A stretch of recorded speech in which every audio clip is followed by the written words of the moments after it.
Section 1. You will hear a conversation between a man and a receptionist on the subject of joining a surgery. First, you have some time to look at questions 1 to 5.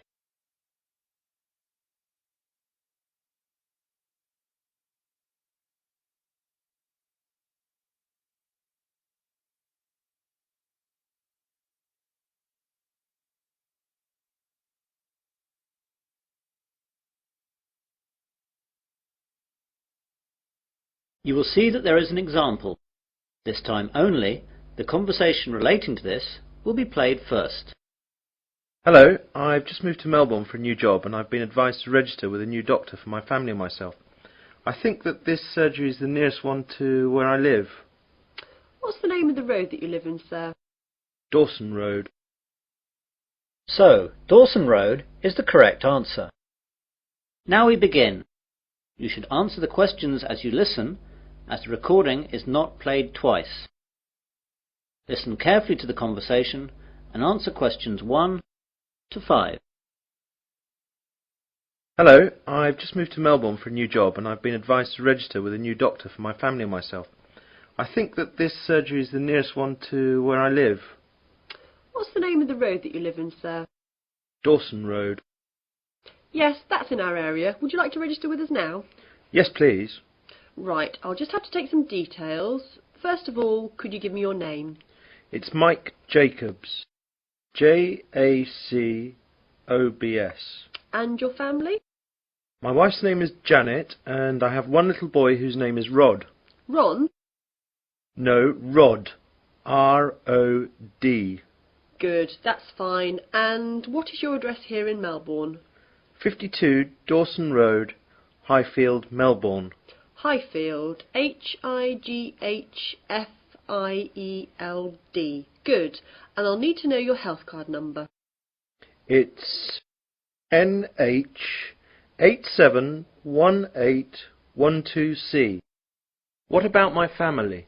Oh, only yours for now. Do you know the name of your old doctor? It was Dr. Graham Mackenzie in Perth. Now, we've got 4 doctors here.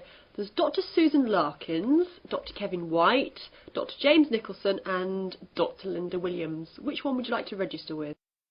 Oh, I didn't think of that. Well, I think I would like a man as my doctor. I'll go for the last one. Was that one a man? No, that was Dr. Linda. How about Dr. Kevin? Yes, that will be fine. Right, Dr. White it is. Will that be the same for your family? Oh yes, my wife might not want a man as her doctor. Well, we'll leave it as it is for now, and my wife can change if she wants to. Before the conversation continues, you have some time to look at questions 6 to 10.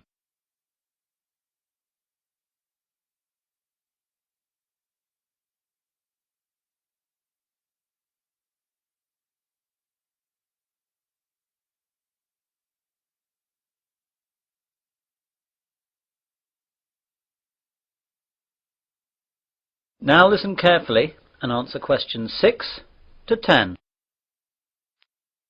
I'd like to make an appointment now for my wife. She wants to come in at the end of the week. How about this Friday morning? That's Friday the 21st. I don't think she can make the morning. Any openings in the afternoon?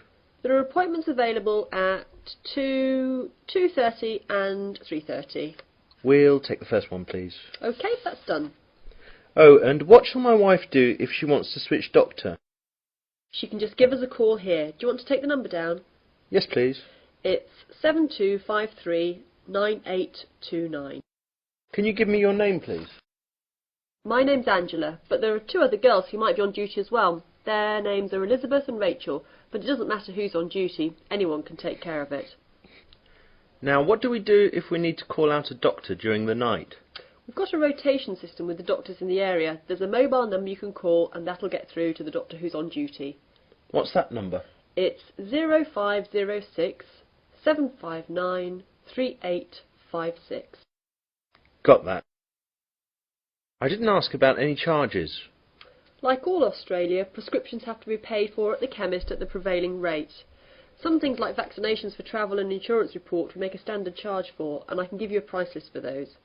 Consultations, though, are under the National Health Service, so they'll be free.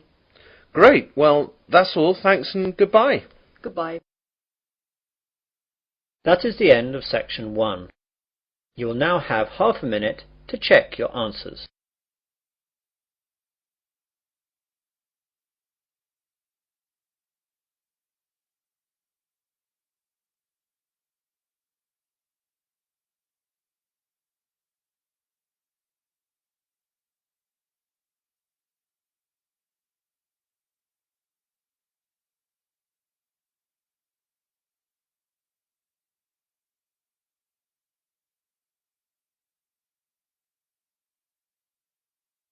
Now turn to section 2. Section 2. You will hear a man giving a guide talk to new students at a university library. First you have some time to look at questions 11 to 16.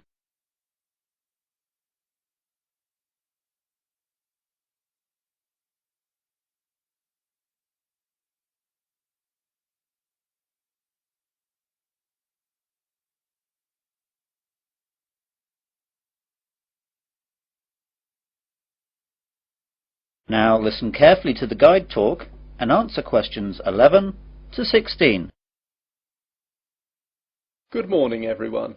I'd like to welcome you all to Wesley University Library. This is a 20-minute tour around the library to show you all the facilities and all you'll need to know to start off your life here as a student at the university. What I'll start by doing is telling you about what you need to do to join the library. Then I'll briefly tell you about our facilities, and then I'll guide you quickly round and show you everything. So, to join the library, you need to go to the reception between the hours of 9 AM and 5 PM. After that, the reception closes, though all the other facilities will stay open until 10 PM. At the reception, they'll give you an application form. After you fill that in, you'll have to give us the fee of £5, which you have to give us every year that you're a member of the library. We will also need to see your university card to confirm that you're a student of the university. And finally, we'll need 2 passport photos, one for our records and the other for your library card. You will need to do all this as soon as possible so you'll be able to use the facilities at once. I'm sure your workload will begin to build up soon. Now, let me tell you a bit about the facilities. The library opens daily from 8 AM to 10 PM, though, as I told you earlier, the reception operates only between the hours of 9 AM and 5 PM. Although this is extended to 6:30 PM on Fridays to give students more time to organise their book requirements for the weekend. The reception is closed on Sundays. Undergraduate students are permitted to take out 4 books at any one time, and each book may be borrowed for a period of 2 weeks. Postgraduates may borrow 6 books at a time. Borrowing time can be extended by a period of 1 week per book if the student comes into the library in person with the book in question so it can be re-stamped. We do not renew book borrowing over the phone. If you are late in returning any book, then you will be charged a fine of £2 for every week that you are late. You won't be able to take out any other books until this fine is paid. This is not a method of earning money for the library, but merely what we have to do to ensure that all students have access to all the books that they will need. You now have some time to look at questions 17 to 20.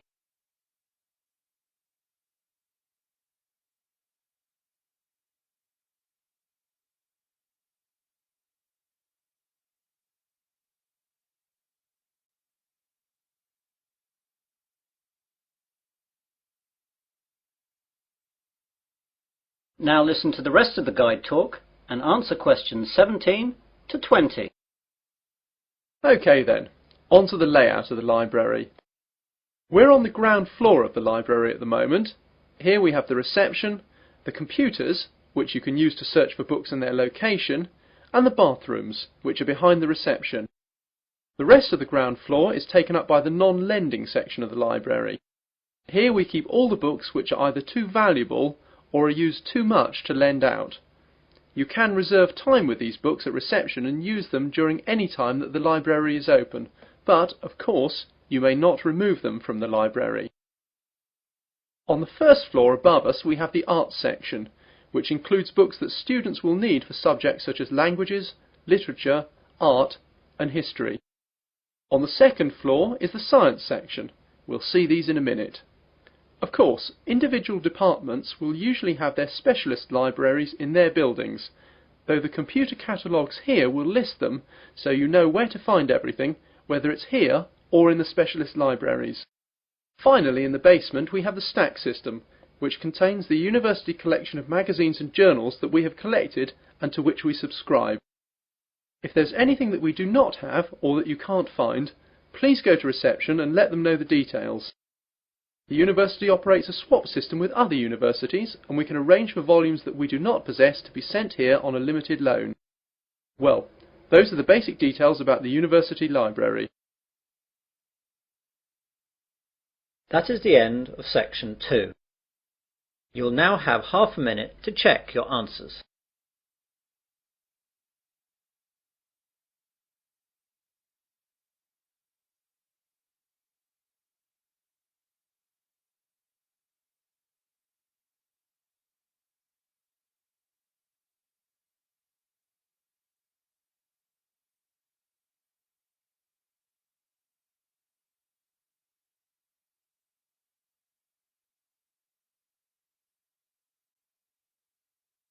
Now turn to section 3.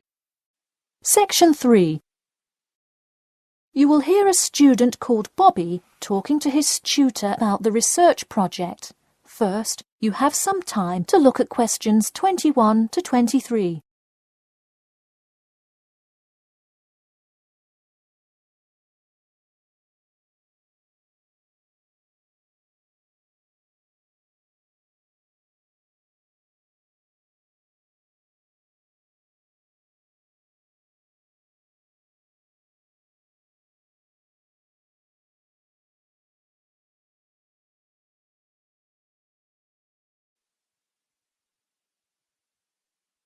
Now listen carefully and answer questions 21 to 23. Hi Bobby, go ahead and sit down. Tell me about your research project. Well, I decided to research football and keys for success on a football team. That sounds great. What are the guidelines for the test? Did the teacher talk to you about it in class?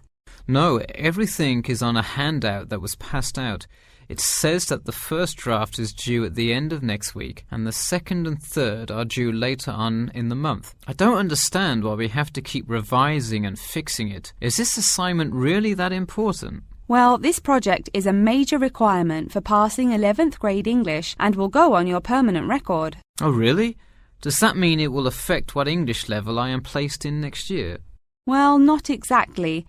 You need a good grade to move on, but it is your overall grade and teacher recommendation that determines what level of English you are placed in next year. Anyway, tell me about your topic choice. Do you play football? Well, actually, it's because my father loves the sport. He watches it every weekend.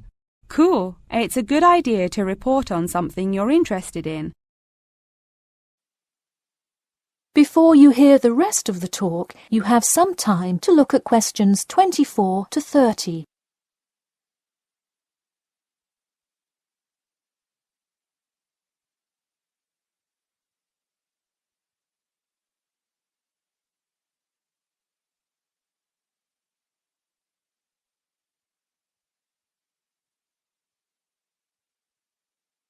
Now, listen carefully and answer questions 24 to 30. I see you worked hard calling players and the head coach to talk, so let's see what information you got. Well, you have to listen carefully to the first call on the recording. It's really hard to hear because the background noise is louder than the person's voice. Yes, it is a bit tough to discern. I'm afraid the player's answer is too short as well. You will have to interview him again and try to get him to give a better answer. Okay, I thought that might happen. I will call him again tomorrow. Moving on, let's look back at this question. You asked, tell me about a time when you learned a major life lesson through playing football and explain how that has shaped the person and player you have become now and how you hope to pass on that lesson. It is a great idea for a question, but in an oral interview it is far too complex. I would advise you to break it up into multiple parts to get a better response. I guess you're right. I wouldn't want to have to provide an answer to a question like that. I will simplify it. I found that when I asked players this question, it took too much time because they were struggling to answer the question completely. In fact, this is the question Joe Billings was answering when the tape ran out. He did tend to ramble on all the questions, didn't he?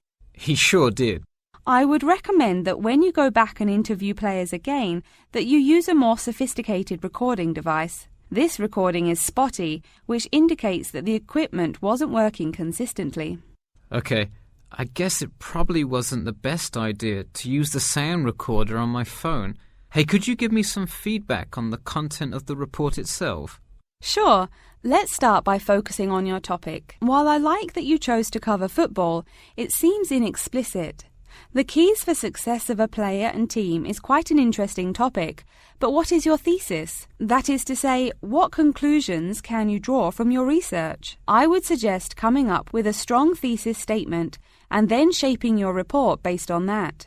Is it really too vague? I put a whole lot of facts into it. I list the top 10 goal scorers in football history and later on provide statistics for a few of the most famous coaches and their records as coaches.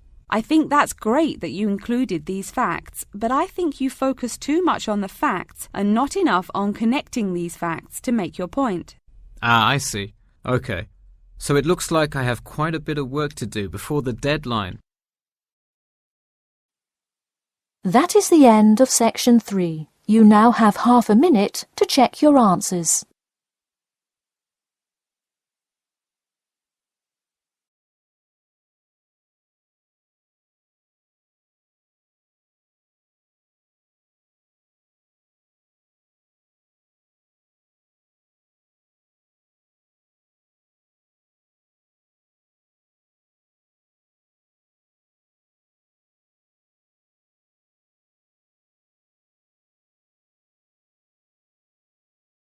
Now turn to section 4.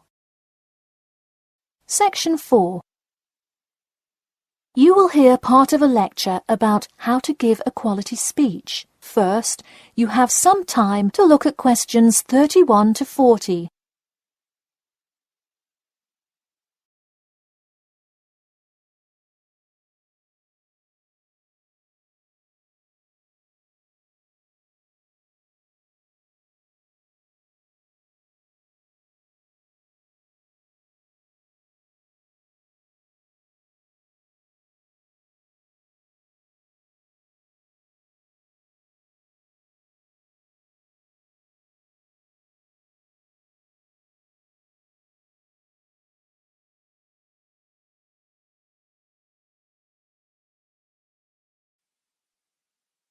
Now listen carefully and answer questions 31 to 40.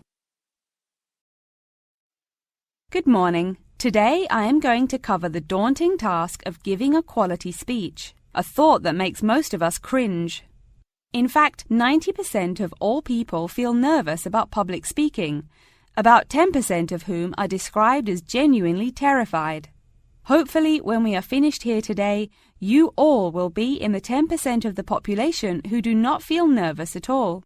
Did you know that lecturers tend to get more nervous if the speech they are giving is an important one? It makes sense, right? You probably wouldn't be nearly as nervous to address your residence hall about the proper use of the recycle and compost bins as you might be if you were asked to give the graduation speech to your entire 5,000 student class. So what is it that makes some people completely comfortable in front of crowds? Some people think that the ability to give a good speech is a gift that others are simply born with. This is almost never the case.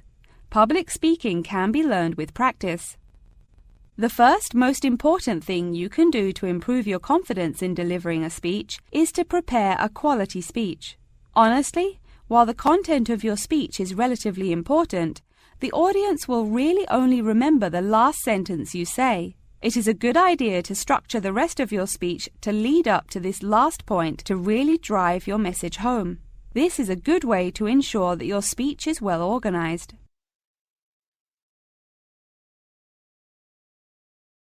Once you are confident in the quality of the speech you have written, the rest is just about your stage presence. Let's go through some do's and don'ts of public speaking. First, you want to command the attention of the room.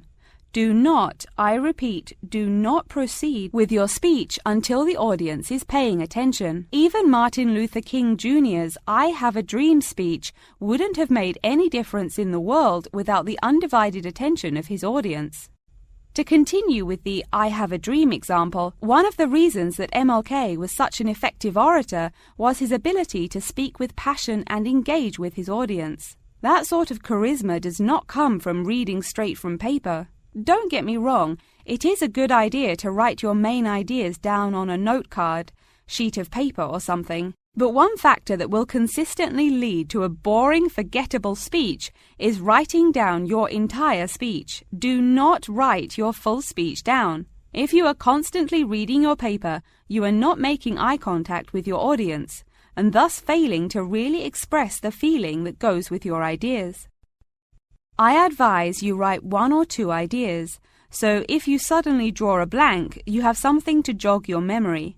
If you've written a good speech that you believe in, those ideas should be sufficient to keep you on track.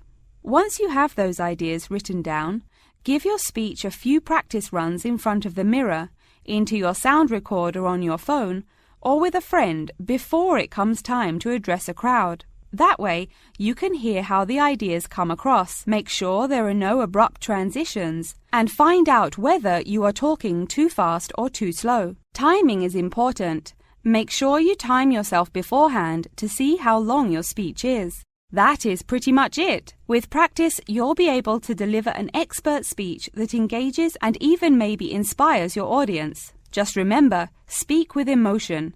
No one wants to listen to someone reading from a script.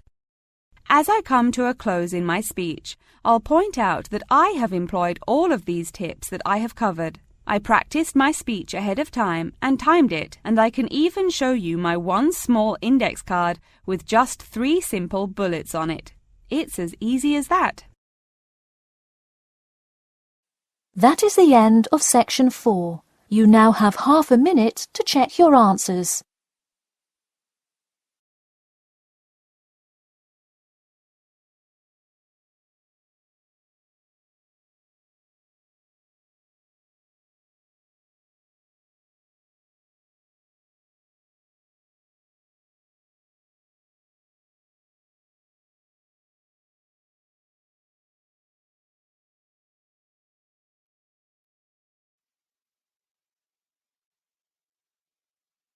That is the end of the listening test.